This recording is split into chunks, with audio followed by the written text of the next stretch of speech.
জাদুনগরীর রানী আর মায়ানগরীর রানীর মধ্যে শত্রুতা দিন দিন বেড়েই যাচ্ছে। কেন?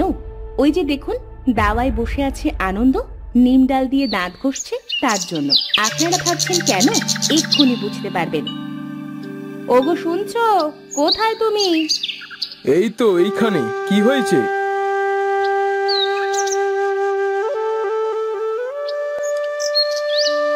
কোথায় গেলে? ব্যাপার কি? দুজনেই একসাথে খুঁজছো, কি হলো? ঘরে তো বাজার নেই। আমারও বাজার শেষ আপা। ও এই ব্যাপার। দাও দাও, দুজন বাজারের ব্যাগ দাও, একসাথে দুই বইয়ের বাজার করে আনি।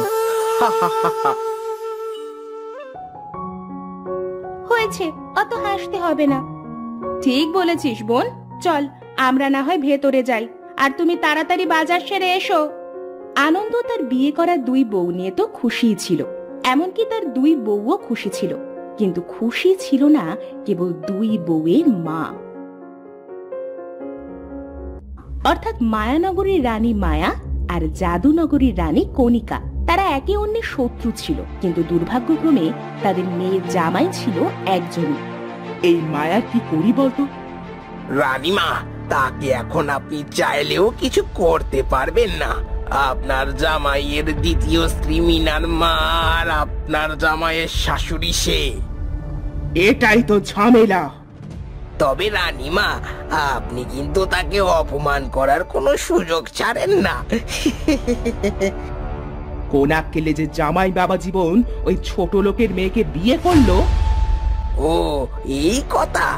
রানীমা, আপনি চাইলে এই মায়ানগরীর রানীর মেয়েকে সরিয়ে দিতে পারেন। কিভাবে? কত চেষ্টা করি, কিন্তু ঘরের শত্রুই বড় শত্রু। আনন্দ কোনোদিনই আমার পরিকল্পনা সফল হতে দেয় না, কোনো না কোনো উপায় সব ভেস্তে দেয়। কোন কুক্ষণে যে ওর সাথে আমার মেয়ের বিয়ে দিয়েছিলাম কে জানে। আমি যেভাবে বলি তাই করুন রানীমা, দেখবেন ওই মায়ানগরীর রানী আর তার মেয়ে মায়া আপনার পায়ের কাছে পড়ে থাকবে। কানটা এদিকে আনুন একবার, সব বলছি।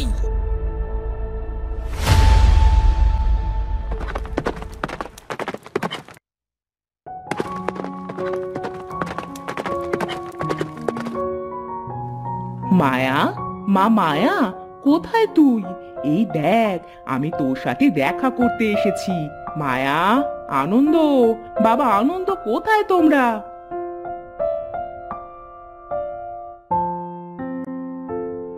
আরে জাদুনগরীর রানীমা আমার বাড়িতে এসেছেন। ময়না, এই দেখো তোমার মা এসেছেন। আসুন আসুন মা।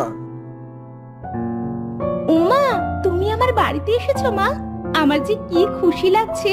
বোন বাইরে আয়, দেখ দেখ মা এসেছে। আহা, ওকে আবার কেন ডাকছো? কে এসেছে? ওমা আপনি?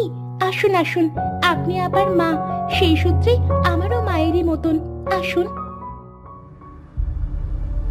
তোমার মায়ের মতো আমি কখনোই না, কিন্তু এবার তোমরা মজাটা টের পাবে। কি হলো মা, এসো। হ্যাঁ হ্যাঁ, চলো চলো।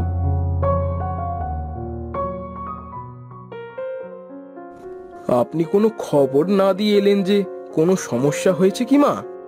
না, সমস্যা কেন, নিজের মেয়ের সাথে দেখা করতে এলাম। আগে বলে আসলে আপনাকে আরো ভালোভাবে আপ্যায়ন করতে পারতাম। মায়া, তুমি মায়ের যত্ন নাও, আমি বরং বাজার করে আনি। আচ্ছা চলো, তোমায় বাজারের ব্যাগটা দিই। জামাই বাবু, আপনি চিন্তা করবেন না, আমি ওনাদের গোলাম। আমি বরং বাজার করে আনি, আপনারা সকলে কথা বলুন। না না, সে কি করে হয়? হাজার হোক, আপনি আমাদের অতিথি। বাবা ও যাক, তুমি বরং বসো, কিছু কথা আছে তোমার সাথে। হ্যাঁ মা। তুমি তো জানো আমি জাদুনগরীর রানী।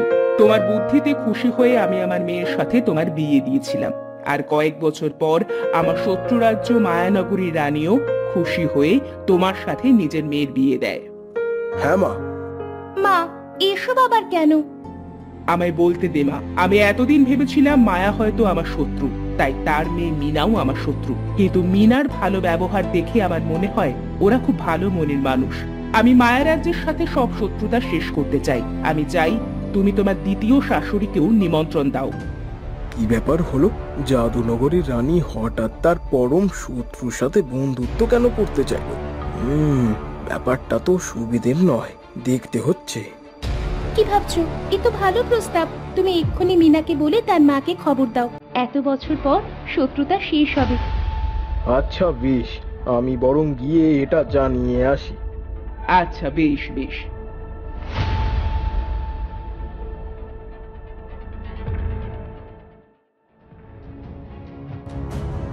মায়ানগরীর রানী মায়া খবরটা শুনে আকাশ থেকে পড়ল।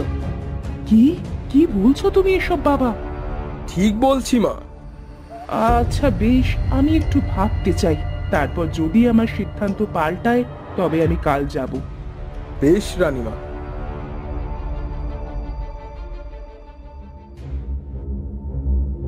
আনন্দ চলে যাওয়ার পর মায়া রানী একা একা বসে বসে চিন্তা করতে লাগলো।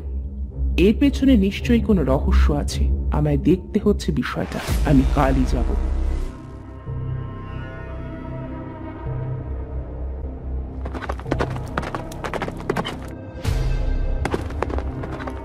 পরদিন মায়া গেল আনন্দের বাড়ি। এসো এসো মায়া। ব্যাপার কি, তুমি হঠাৎ এত ভালো হয়ে গেলে? ভাবলাম এসব বিবাদ আর কতদিন রাখবো।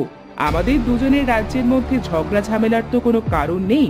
আমার মেয়ের জামাই তোমারও মেয়ের জামাই বলে কথা। আমি তো বারবার এটাই চেয়েছি। যাই হোক, তুমি বুঝতে পেরেছো, এটাই অনেক। চলো মা, এবার আমরা ঘরে যাই।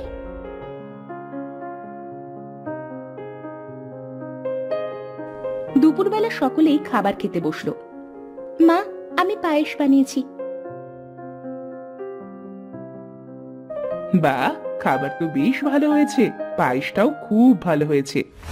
কি হলো ব্যাপারটা? এই পায়েসে তো আমি কাল নাগিনীর বিষ দিয়েছিলাম। এতক্ষণে তো মুখ দিয়ে রক্ত উঠে মারা যাবার কথা, কিন্তু কিছু হলো না কেন? না, অন্য কিছু ভাবতে হবে। পায়েসে বিষ দেওয়ার পরেও মায়া মারা না গেলে এবার কণিকা ঠিক করে তাকে আগুনে পুড়িয়ে মারবে। তাই সে তার চাকর নয়নের কাছে গেল এবং তাকে সব বুঝিয়ে দিল।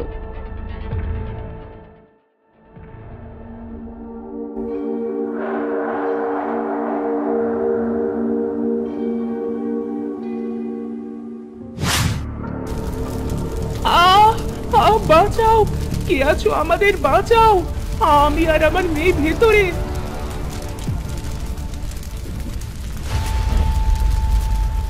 বাঁচাও, ওগো কোথায় তুমি?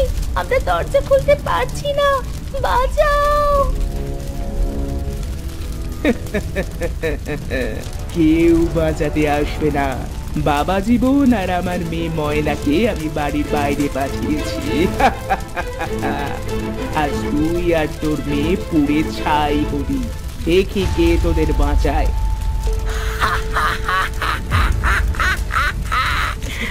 আজ আমাদের রানীমা সফল।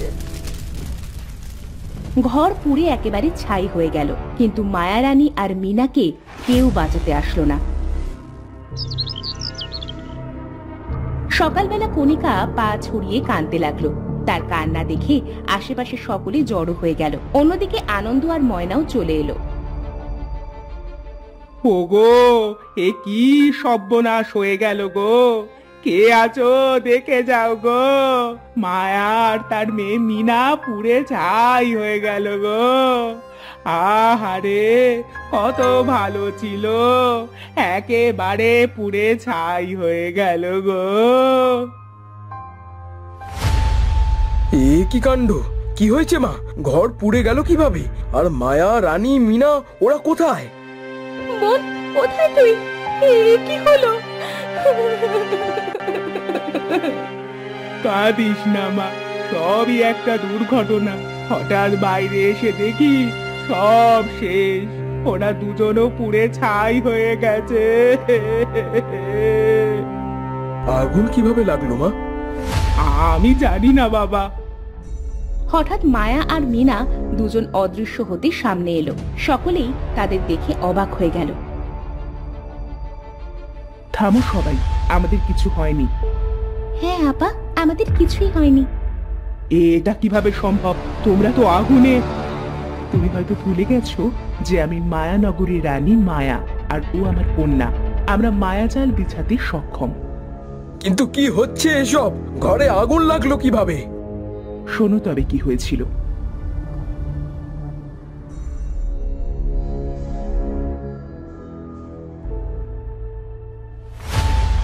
আমি আর আমার মেয়ে ঘরের ভেতরেই ছিলাম না।